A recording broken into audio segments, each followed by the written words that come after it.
በጦርነቱ የማረክናቸውን በርካታ ሰዎች ፈተናል። አንዳንድ ምርኮኞች ናቸው አሁን እዛ ሄደው ዋና ተቆርቋሪ ሆነው የትግራይን ሕዝብ እያመሱ ያሉት።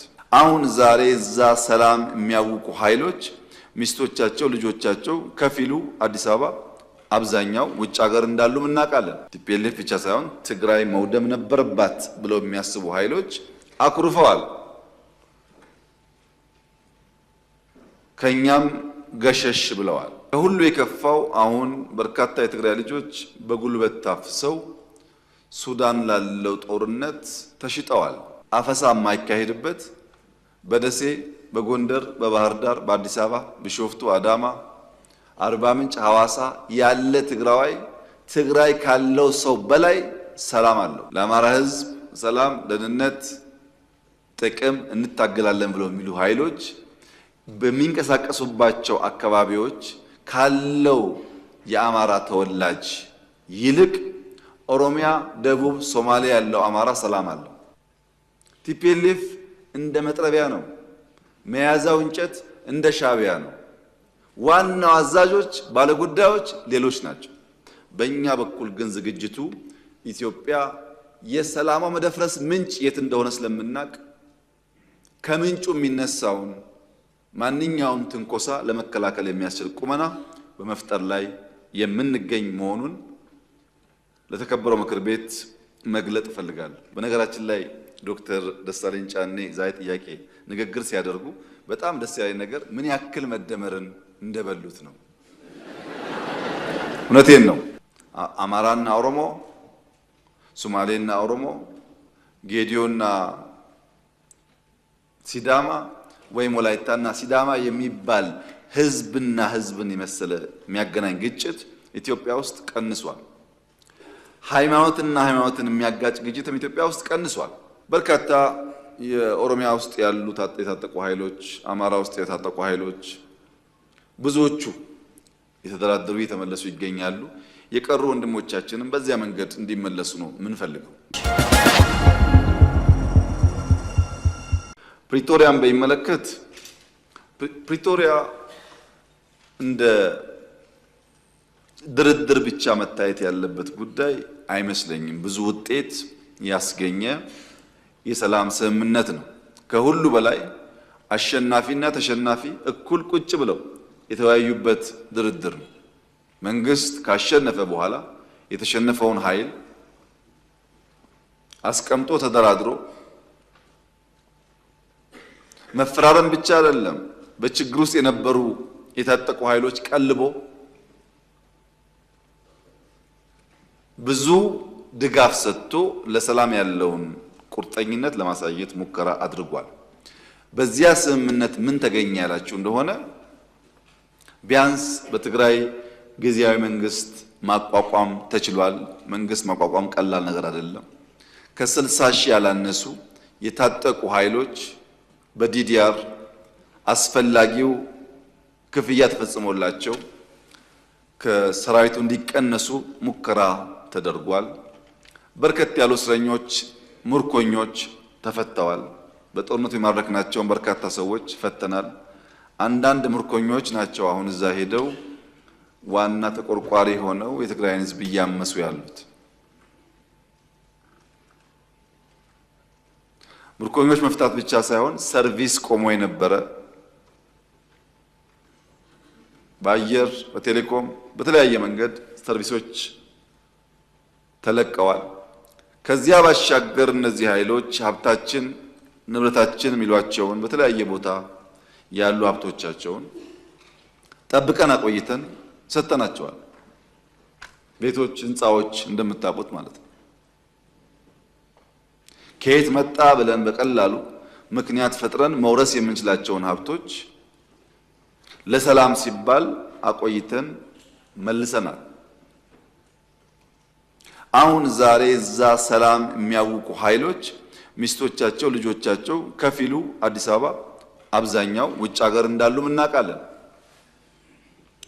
አዲስ አበባ ያሉትን ከፊል ቤተሰብ ያልነካንበት ዋናው ምክንያት በአንድ ሰው ጥፋት ዘሆል ቤተሰብ መታመሱን እንደ መንግስት በወደ ሰፊነት ማየት ይሻላል ብለን ስላሰብን በርካታ ጥቅም ከማስገኘቱ በተጨማሪ ለምን ፕሪቶሪያ ተስማማችሁ የሚሉ ደግሞ በጣም በርካታ አኩራፊዎች ተፈጥረዋል።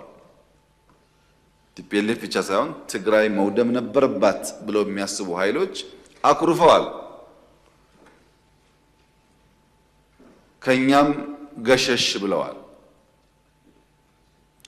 በአንጻሩ እነሱ ይተባበሩ ሞክረዋል። ፕሪቶሪያ እንዲህ ያለውን በርካታ ነገር በውስጡ የያዘ ነው። ከዚያ በኋላስ በየቀኑ በርከት ያሉ ውጊያ፣ ጦርነት ሊቀሰቅሱ የሚችሉ ፕሮቮኬሽንስ በየጊዜው ትግራይ ባሉ ኃይሎች ይፈጸማል። በየጊዜው ከሁሉ የከፋው አሁን በርካታ የትግራይ ልጆች በጉልበት ታፍሰው ሱዳን ላለው ጦርነት ተሽጠዋል። በሱዳን ጦርነት ውስጥ የትግራይ ወጣቶች በማያውቁት ጉዳይ ሕይወታቸውን እያጡ ይገኛሉ። ኢትዮጵያ ውስጥ ያለው ጉዳይ አልበቃ ብሎ ጉዳይ ወደ ሱዳን ተሸጋግሯል። በዚህ ሁሉ ውስጥ የትግራይ ሕዝብ ተጎጂ ነው። የትግራይ ሕዝብ የችግሩ ባለቤት ሳይሆን የችግሩ ገፈት ቀማሽ ነው። የትግራይ ሕዝብን ችግር የበለጠ ያባባሰው የውስጥ ቁስል መሆኑ ነው። የማይታይ የውስጥ ቁስል በቀላሉ የማይሽር መሆኑ ነው። በነገራችን ላይ ዛሬ በትግራይ ውስጥ ከሚኖር ትግራዋይ በላይ በሰላም ወጥቶ መግባት የሚችል አፈሳ የማይካሄድበት በደሴ፣ በጎንደር፣ በባህር ዳር፣ በአዲስ አበባ፣ ቢሾፍቱ፣ አዳማ፣ አርባ ምንጭ፣ ሐዋሳ ያለ ትግራዋይ ትግራይ ካለው ሰው በላይ ሰላም አለው። ትግራይ ካለው ሰው በላይ በሰላም ወጥቶ መግባት ይችላል። የሚያሳዝነው ይህ ጉዳይ ግን ትግራይ ብቻ አይደለም። አማራ አካባቢ የሚንቀሳቀሱ ኃይሎች ለአማራ ሕዝብ ሰላም፣ ደህንነት፣ ጥቅም እንታገላለን ብለው የሚሉ ኃይሎች በሚንቀሳቀሱባቸው አካባቢዎች ካለው የአማራ ተወላጅ ይልቅ ኦሮሚያ፣ ደቡብ፣ ሶማሊያ ያለው አማራ ሰላም አለው። እነዚህ እንታገላለን የሚሉ ኃይሎች ያሉበት አካባቢ የበለጠ ፍራቻ፣ የበለጠ ግድያ፣ የበለጠ ዘረፋና መታገዶች አሉ። ኦሮሚያ አካባቢ ለኦሮሞ እንታገላለን ብለው የሚምሉ የሚገዘቱ ኃይሎች ከሚንቀሳቀሱበት አካባቢ በላይ በአማራ ክልል የሚንቀሳቀስ፣ በሶማሌ የሚንቀሳቀስ፣ በአፋር የሚንቀሳቀስ ኦሮሞ የተሻለ ሰላም አለ። ዜጎች በገዛ ቀያቸው መንደራቸው በገዛ ልጆቻቸው እየታመሱ ይገኛሉ። ከቀያቸው ሸሽተው መኖር የተሻለ ሰላም የሚያገኙበት እየሆነ መጥቷል። ከህዝብ ተነጥሎ ህዝብ አስለቅሶ ህዝብ ዘርፎ የሚደረግ ትግል ደግሞ የትም ማድረስ እንደማይችል ከታሪኮቻችን መማር የምንችል ይመስለኛል። የመጥረቢያ ፖለቲካ ሰለባ ነው ትግራዋይና ኢትዮጵያውያን የሆኑት። መጥረቢያ ሶስት አክተሮች አሉት። አንደኛው አክተር ከብረት የሚሰራው የሚቆርጠው የተሳለ ነገር። ሁለተኛው አክተር ተጣሞ እዚያ ውስጥ የሚገባው እንጨት ነው። ሶስተኛው አክተር እንጨቱን ይዞ የሚቆርጠው አካል። የመጀመሪያው ብረቱ የተሳለው መጥረቢያ ምንም ዓላማ የለውም። የእንጨቱን ዓላማ ይፈጽማል። እንጨቱ ሲያዘው ብቻ የእንጨቱን ፍላጎት የእንጨቱን ዓላማ ፈጻሚ እንጂ የራሱ ሐሳብ የራሱ ዓላማ የለውም። እንጨቱም የያዘውን እጅ ወደ መራው የሚሄድ በያዘው እጅ የሚታዘዝ የያዘውን እጅ ፍላጎት የሚመልስ እንጂ የራሱ ዓላማ የለውም። ቲፒኤልኤፍ እንደ መጥረቢያ ነው። መያዛው እንጨት እንደ ሻዕቢያ ነው። ዋናው አዛዦች ባለጉዳዮች ሌሎች ናቸው። ከመጥረቢያው ጋር ከብረቱ ጋር ብንጋጭ እንጨቱ እስካለ ድረስ ከእንጨቱ ጋር ብንጋጭ እንጨቱን የሚያዘው ሰው እስካለ ድረስ ዘላቂ ሰላም አናገኝም።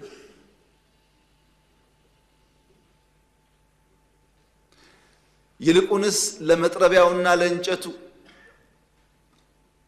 ያለኝ ምክር የኢትዮጵያ ሰላምና እድገት ይበልጥ ተጠቃሚ ያደርጋችኋል፣ የሚልካችሁ አካል መጠቀሚያ ያደርጓችኋል እንጂ ምንም ፋይዳ የለው የሚል ሲሆን፣ በእኛ በኩል ግን ዝግጅቱ ኢትዮጵያ የሰላሟ መደፍረስ ምንጭ የት እንደሆነ ስለምናቅ ከምንጩ የሚነሳውን ማንኛውም ትንኮሳ ለመከላከል የሚያስችል ቁመና በመፍጠር ላይ የምንገኝ መሆኑን ለተከበረው ምክር ቤት መግለጥ እፈልጋለሁ። የኢትዮጵያን አንድነት የኢትዮጵያን ሉዓላዊነት አደጋ ውስጥ ሊያስገባ የሚችል ማንኛውም ነገር ከመጣ ለመከላከል የሚያስችል ቁመና እንዳለን ላረጋግጥላችሁ እፈልጋለሁ።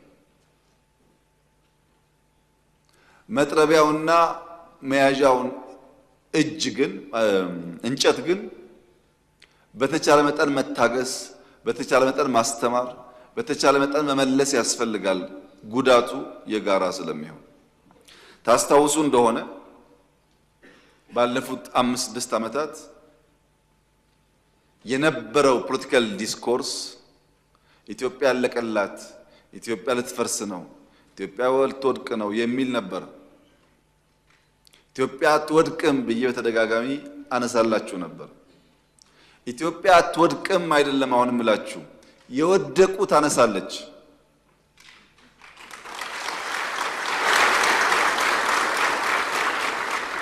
የወደቁ ታነሳለች፣ የተኙ ታነቃለች። ሊለሙ ሊበለጽጉ ሲገባቸው ያልገባቸውን ወንድምና እህቶቿን አንቅታ ወደ ብልጽግና ጎዳና ትወስዳለች። ይህ የኢትዮጵያ ጉዞ ይሆናል። በነገራችን ላይ ዶክተር ደሳለኝ ጫኔ ዛሬ ጥያቄ ንግግር ሲያደርጉ በጣም ደስ ያለኝ ነገር ምን ያክል መደመርን እንደበሉት ነው። እውነቴን ነው። በጣም ደስ ያለኝ ስለ ሚዛናዊነት፣ ስለ ክልል ኢምፓወርመንት እና ስለ ሀገር ዩኒቲ ኮሪደር ላይ ብቻ ሳይሆን ዳይቨርሲፋይድ ኢኮኖሚ ስለመገንባት በጣም ትላልቅ ቁም ነገሮች አንስተዋል። ሙሉ በሙሉ የመደመር መንግስት እሳቤዎች ማለት ነው። ይሄ በነበረን ቆይታ አንዱ ከአንዱ ሀሳብ ተወራርሷል ማለት ነው። ሀሳባቸው ሲሰነዝሩ ኮሪደር ብቻ መሆን የለበትም ማዳበሪያ ፋብሪካም አሉ፣ መሆን የለበትም ግድብም አሉ። ስለዚህ አቋማችን በብዙ ጉዳይ እየተቀራረበ ስለመጣ በጋራ የምንሰራበትን ነገር ብናሰፋ ጥሩ ነው ለማለት ብዬ ነው። የማህበረሰብ ግጭት ቀንሷል ወይም እምብዛም አይሰማም። አማራና ኦሮሞ፣ ሶማሌና ኦሮሞ፣ ጌዲዮና ሲዳማ ወይም ወላይታና ሲዳማ የሚባል ህዝብና ህዝብን የመሰለ የሚያገናኝ ግጭት ኢትዮጵያ ውስጥ ቀንሷል። ሃይማኖትና ሃይማኖትን የሚያጋጭ ግጭትም ኢትዮጵያ ውስጥ ቀንሷል። ኢትዮጵያ ውስጥ ያለው ምንድነው ያላችሁ እንደሆነ አሁን ብሔርን ከብሔር ሃይማኖትን ከሃይማኖት የሚያጋጩ ኃይሎች እነዛ ብሔሮች አልጋጭ ሲሏቸው እነሱ እየመጡ እየገጯቸው ነው። አሁን ያለው አጋጭ የነበረው ገጭ መሆኑ ነው እንጂ እርስ በርስ ያለ ጉዳይ እምብዛም አይታይም ወይም በእጅጉ ቀንሷል። ይሄ ትልቅ እርምጃ ነው። ይበልጥ ስንወያይ፣ ህግ ስናበጅ፣ ጥያቄዎች በአግባብ አድምጠን ስንመልስ በዜጎች መካከል በህዝቦች መካከል የሚፈጠሩ ጉዳዮች ይበልጡኑ እየቀነሱ እየሰከኑ የመሄድ እድል እንዳላቸው ያመላክታል። ያም ሆኖ ግን ያልተፈቱ ኢንሲደንቶች እዚህም እዚያም አሉ። እንደተባለው አንዳንድ ኃይሎች በተለያየ ክልል መሽገው ሸፍተው አልፎ አልፎ ግጭት ይፈጥራሉ። ያ ለምንድን ነው የሆነው የሚል ጥያቄ ግን ካላችሁ ኢትዮጵያ ተረጋግታ ጸንታ እንዳትኖር የሚሹ ኃይሎች ገንዘባቸውን ጊዜያቸውን አጥፍተው ባንዳ ያሳድዳሉ። እኛ ደግሞ ክፉ አመል አለብን። በጣሊያን ጊዜ እንደምታስታውሱት አልፎ አልፎ ባንዳዎች በውስጣችን አሉ። እነዚህ ባንዳ ፈላጊና ባንዳዎች ሲገናኙ በየቦታው ጥርት ባለ ዓላማ ፍላጎት የተሰናሰለ ጉዳይ ሳይሆን ግጭት ይፈጥራሉ። አልፎ አልፎ የተቃዋሚ ፓርቲ ወይም ግለሰቦች ሲወያዩ ከሰማችሁ የኔና ያንተ ጉዳይ አሁን ይቆይ፣ በኋላ እንደርስበታለን፣ አሁን ዋናው ጉዳይ ይህንን መንግስት መጣል ነው፣ ይህንን መንግስት ከጣልን በኋላ እንዴት ያለ መንግስት እንዴት ያለ ስርዓት የሚለው እንወያያለን ይላሉ። ስልጣን ይዘው ሊወያዩብን ማለት ነው። ዲፍረንሱ ምንድነው? ከኛ ጋር እኛ ዝግጅታችንን ጨርሰን ምን አይነት መንግስት ምን አይነት ፓርቲ ምን አይነት እሳቤ ለኢትዮጵያ እንደሚበጅ ተዘጋጅተን ስንመጣ እኛን የሚቃረኑ ደግሞ ከመጡ በኋላ ሊዘጋጁብን ይፈልጋሉ። ይሄ ለየቅል ነው ጉዞ። ለዚህ ነው ባጠረ ጊዜ ውስጥ በጣም ከፍተኛ ውጤቶች ኢትዮጵያ ውስጥ ማየት የቻልነው። ለዚህ መፍትሄው አንድ ህዝባችንን በቀጣይነት ማወያየት፣ የጸጥታ ተቋማት ማጠናከር። ከፍተኛ ለውጥ ነው ያለው። ሎ ኢንፎርስመንት ኤጀንሲስ መገመት ከሚቻል በላይ በቁጥር በብቃት በቴክኖሎጂ እያደጉ መጥተዋል። ኢትዮጵያን ከማንኛውም ጥቃት ለመከላከል የሚያስችል ቁመና እየፈጠሩ ይገኛሉ። ነገር ግን የሽፍቶች ባህሪ የኮንቬንሽናል ጦርነት ባህሪ ስላልሆነ ህዝባችን ከሎ ኢንፎርስመንት ኤጀንሲስ ጋር በትብብር ሆኖ እነዚህን ኃይሎች የመቆጣጠር ስራ መስራት ይጠበቅበታል። ይህን ጉዳይ በተለያየ አፍሪካ ሀገራት ማየት ትችላላችሁ። በሃይማኖት ወይም በብሔር ስም የሚታገሉ ኃይሎች ለረጅም ዓመታት እንዴት እንደሚቆዩ ለምሳሌ ቦኮ ሃራምን ብትወስዱ ብዙ መንግስታት ናይጄሪያ ሲቀያየሩ ቦኮ ሃራም አለ። በቅርቡ እንኳን የናይጄሪያ መንግስት 13000 የሚጠጉ የቦኮ ሃራም አባላት ላይ እርምጃ ወስጃለሁ ሪፖርት አቅርቧል። በየጊዜው ሪፖርት ይቀርባል። በየጊዜው ግን እንደዚህ አይነት ኃይል ይኖራል። ባህሪው ነው። በኮንቬንሽናል ጦርነት የምናየውን ባህሪ ከሽፍቶች ጋር በምናደርገው ጦርነት ላናየው እንችላለን። ያም ሆኖ ግን ይበልጥ መዳከም ይበልጥ መጥፋት የህዝብና የመንግስት ትስስርና አቅም እያደገ ሲሄድ እየቀነሰ እንደሚሄድ ደግሞ ጥርጥር የለውም። የኢትዮጵያ ሰላም አንጻራዊ በሆነ መንገድ ተሻሽሏል። ብዙ ሰልፎች፣ የሃይማኖት በዓላት እንዳልኳችሁ ከ50,000 በላይ የምርጫ ጣቢያዎች እና ትላልቅ ኩነቶች ሲካሄዱ እንብዛም የሚታይ ችግር የለም።